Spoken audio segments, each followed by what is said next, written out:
اگر آپ کو ایمان اور یقین حاصل ہو تو پھر دعا کریں اللہ اس پر استقامت عطا فرمائے، پھر اس پہ ڈٹ جائے۔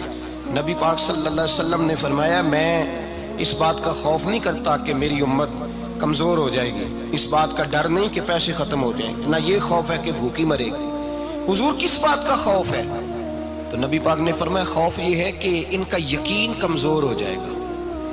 یاد رکھیں اگر اعتبار نہ ہو تو گھر نہیں چلتا، تو اگر اللہ رسول پر یقین کامل نہ ہو تو پھر بندہ مسجد نہیں آ سکتا، پھر اس کا دین نہیں چلتا، پھر اس کے لیے مشکل ہے نماز، پھر اس کے لیے مشکل ہے راہ خدا میں خرچ کرنا۔ میرے نبی پاک نے فرمایا یوں نہ کہا کر کہ یا اللہ چاہے تو دے چاہے تو نہ دے، جب مالک سے مانگ تو کہا کر یا اللہ تجھی سے مانگنا ہے، میں لے کے اٹھوں گا، تو مجھے دے گا۔ فرمایا جتنا تیرا یقین کامل ہوگا اتنا ہی اللہ تجھے جھولی بھر کے عطا فرمائے گا۔ کمزور سا مسلمان، لڑکھڑاتا سا مسلمان دیکھتا ہوں کرتا ہوں، اور یہ بھی نہ دیکھا کریں بھائی ایمان یقین کو استقامت کے درجے پہ لیں، یہ نہ دیکھا کریں کہ وہ کیسے دے گا، وہ کسی وسیلے کا محتاج نہیں ہے، وسیلے کو پسند کرتا ہے، پر وسیلے کا محتاج وہ بغیر وسیلے کے بھی دے دیتا ہے۔ ہر آدمی ماں باپ کے ذریعے پیدا ہوتا ہے، اگر پیدا کرنا چاہے تو جناب عیسیٰ کو بغیر باپ کے پیدا کر دیتا ہے، اگر پیدا کرنا چاہے تو حضرت آدم کو بغیر ماں اور باپ کے پیدا کر دیتا ہے۔ جب یقین رکھیں، یقین قرآن مجید پڑھیے، حضرت موسیٰ علیہ السلام فرعون کے دربار میں کھڑے ہیں، چاروں جانب دشمن ہی دشمن ہے،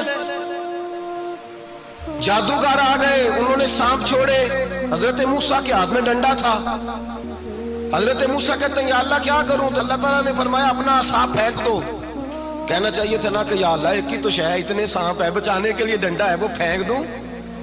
ڈنڈا پھینکا جاتا ہے، سانپ کو دیکھ کر کے قابو کیا جاتا ہے۔ یہ میرا اور آپ کا ذوق ہے نا، لیکن انبیاء کرام کا انداز ملاحظہ کیجئے میرے عزیزو۔ اللہ فرماتے ہیں ڈنڈا، اے موسیٰ ڈال دے اپنا عصا، پہلے نہیں فرمایا کہ سانپ بن جائے گا، فرمایا بس تو ڈال دے۔ میں اور آپ ہوتے ہیں تو سانپ سامنے ہے، ڈنڈا ہاتھ میں ہے، ہم کہیں گے عجیب بات ہے، یہی تو دفاع کی چیز ہے، اسی کو ڈال دوں تو بچوں گا کیسے؟ کہا ڈال دو، تو حضرت موسیٰ نے ڈال دیا، کہا میرے رب کا حکم ہے تو میرے لیے بہتر ہی ہوگا۔ اللہ فرماتے ہیں جب موسیٰ نے ڈالا تو میں نے اس ڈنڈے کو، اس عصا کو اژدہا بنا دیا۔ اب کبھی عصا بھی اژدہا بنے، کبھی چھڑی بھی بہت بڑا اژدہا بنی ہے، لیکن قرآن کہتا ہے جناب موسیٰ نے ڈالا تو اللہ نے اژدہا، بلکہ اس سے پیچھے چلیے، عورتیں کمزور یقین کی ہوتی ہیں نا، جناب موسیٰ پیدا ہوئے تو اللہ فرماتے ہیں میں نے موسیٰ کی ماں کے دل میں بات ڈالی، ماں کے دل میں صندوق میں ڈال کے تو اس کو دریا میں بہا دے۔ اور بھائی صندوق میں کہہ سکتے ہیں نا آکسیجن کیسے جائے گی، اور دریا میں بچے بچنے کے لیے ڈالے جاتے ہیں کہ ڈوبنے کے لیے ڈالے جاتے ہیں؟ ماں کے دل میں یقین کمزور نہیں تھا ماں کا۔ انبیاء کے ماں باپ موحد ہوتے ہیں، دین کو ماننے والے، ماں کے دل میں اللہ نے بات، اللہ قرآن میں کہتے میں نے وحی کی، میں نے القاء کیا، میں نے بات ڈالی۔ حضرت موسیٰ کی ماں کہتی ہے میں نے ڈال کے نا سمندر میں بیٹا، میں نے سمندر میں بیٹا ڈال کے صندوق میں بند کر کے رب کے حوالے کیا۔ آپ فرماتے ہیں میرے مالک کا بھروسہ کیا تو پھر میرے مالک کا کام دیکھو، کمال دیکھو، میں نے دریا میں ڈالا، اللہ نے فرعون کے گھر میں میرے بیٹے کی پرورش کرا دی۔ یہ یقین کہ حضرت موسیٰ کے پاس قوم آئی، قرآن پڑھیے، کہ جناب پانی چاہیے، وَإِذِ اسْتَسْقَىٰ مُوسَىٰ لِقَوْمِهِ، موسیٰ نے اپنی قوم کے لیے پانی مانگا، ہم نے کہا فَانْفَجَرَتْ مِنْهُ اثْنَتَا عَشَرَةَ عَيْنًا، اپنا ڈنڈا پتھر پہ مارو۔ عقل والا آدمی ہوتا تو اڑ جاتا، کہتا یا اللہ پتھروں سے بھی کبھی پانی نکلا ہے؟ اضرب بعصاک الحجر، مارو پتھر پہ ڈنڈا۔ اللہ کے نبی نے منٹ نہیں لگایا، ٹھا کر کے ڈنڈا لگایا، فَانْفَجَرَتْ مِنْهُ اثْنَتَا عَشَرَةَ عَيْنًا۔ اللہ فرماتے ہیں جناب موسیٰ نے ایک عصا مارا، میں نے 12 چشمے جاری کر دیے۔ تو لے تو اللہ کرتا ہے، اللہ کہتا ہے پڑھ نماز روزی دوں گا، کہتا ہے سوچتا ہوں۔ اللہ فرماتا ہے آجا مسجد میں تیرا ہو جاؤں گا، کہتا ہے دیکھتا ہوں۔ رب فرماتا ہے تو میرے محبوب کی غلامی کر، میں تجھے محبوب بنا لوں گا۔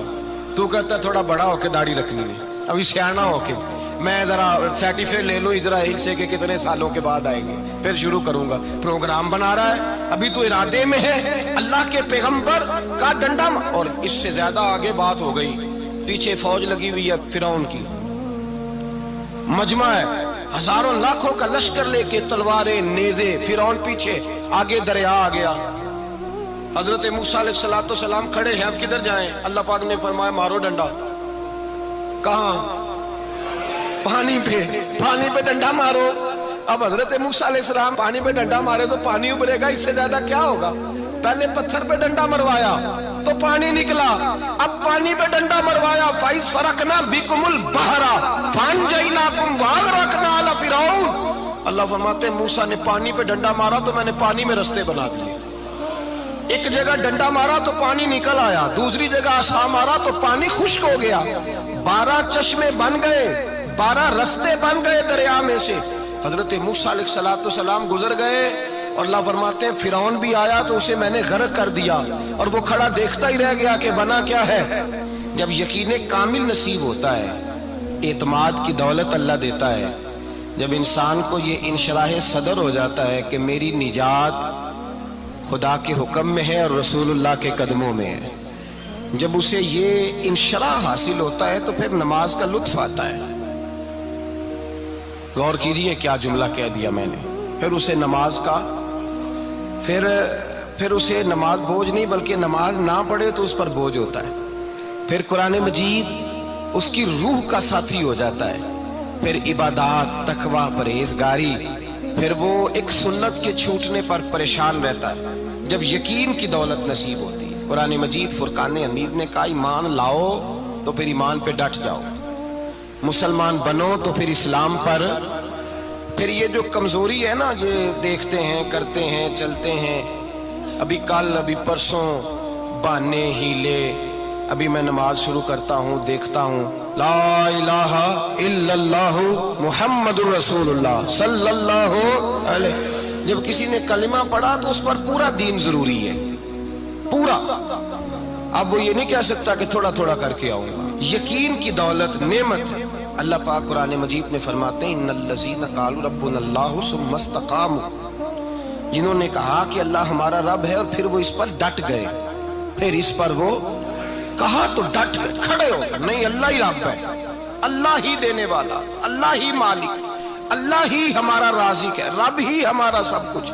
جب ڈٹ گئے تو فرمایا تتنزل علیہم الملائکہ، پھر میں ان کی مدد کے لیے آسمان سے فرشتوں کا نزول فرمایا کرتا ہوں۔ فرشتے کیا کہتے ہیں؟ اللہ تخافوا ولا تحزنوا، غم نہ کرنا، خوف نہ کھانا، وابشروا بالجنۃ التی کنتم توعدون، ہم تو تمہیں اللہ تبارک و تعالیٰ کی اس جنت کی خوشخبری دینے آئے ہیں جس کا رب نے تمہارے ساتھ وعدہ کیا ہوا ہے۔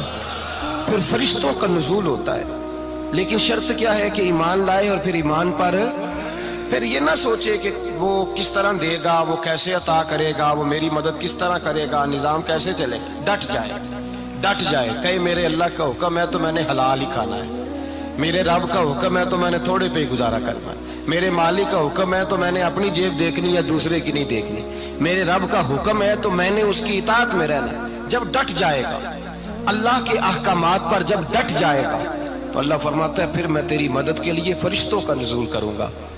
نبی پاک صلی اللہ علیہ وسلم نے فرمایا 2 دولتیں اگر کسی کو اللہ دے دے تو سمجھے اللہ نے اسے دنیا کی سب سے زیادہ دولت عطا فرما دی۔ یا رسول اللہ وہ کون کون سی چیزیں ہیں؟ فرمایا ایک جس شخص کو اللہ نے معاف کرنے کی دولت عطا کر دی، جو معاف کرنے لگ گیا، جس کی طبیعت میں درگزر آ گیا، جو معاف کرنے لگا، غلطیاں معاف کرنے لگا، جس کو ایک دولت یہ مل گئی۔ اور دوسرا میرے مصطفیٰ نے فرمایا جسے اللہ نے یقین کی دولت عطا فرما دی، جس کو یہ 2 دولتیں مل جائیں، ایک درگزر کرنا، دوسرا رب رسول پہ یقین کامل رکھنا، اسے کائنات کی ہر شے مل گئی۔ میرے نبی پاک نے فرمایا جب بھی دعا مانگو خدا سے یہ 2 نعمتیں مانگا کرو، عرض کیا کرو اے اللہ درگزر کی دولت عطا فرما، اے اللہ تو ہمیں یقین کی دولت عطا فرما، ایمان کی قوت اور پختگی نصیب فرما۔ میرے بھائی حضور نے فرمایا مانگ کے لو۔ کمزور ایمان والا شخص کسی کام کا نہیں ہوتا۔ جس آدمی کے ذہن میں شک کا بیج ایک دفعہ جنم لیتا ہے وہ آدمی تو غلام سے بدتر ہے، بے کیف سجدہ، روٹھی روٹھی سی عبادت، اس کی زندگی کیفیات سے خالی ہے۔ جس شخص کو پتہ چل جائے نا لوگ میرے مخالف ہیں، اس کا تو سجن رہتا ہی کوئی نہیں۔ اصل بات یہ ہوتی ہے کہ یہاں سوچ بیٹھا ہے کہ دنیا میرے خلاف ہے، یہاں مخالفت یہاں بیٹھ گئی ہے، دو بندے باتیں کر رہے ہیں تو پریشان ہے، میرے خلاف ہی لگے ہوئے ہیں، میری ہی بات ہو رہی ہے، کیونکہ اصل تکلیف کہاں ہے؟ اور اگر یہاں یقین کامل ہو گیا نا کہ سارے مجھ سے پیار ہی کرتے ہیں، تو پھر دو بندوں کو بات کرتا دیکھیں گے تو یہی سوچے گا میری تعریفیں کر رہے ہیں۔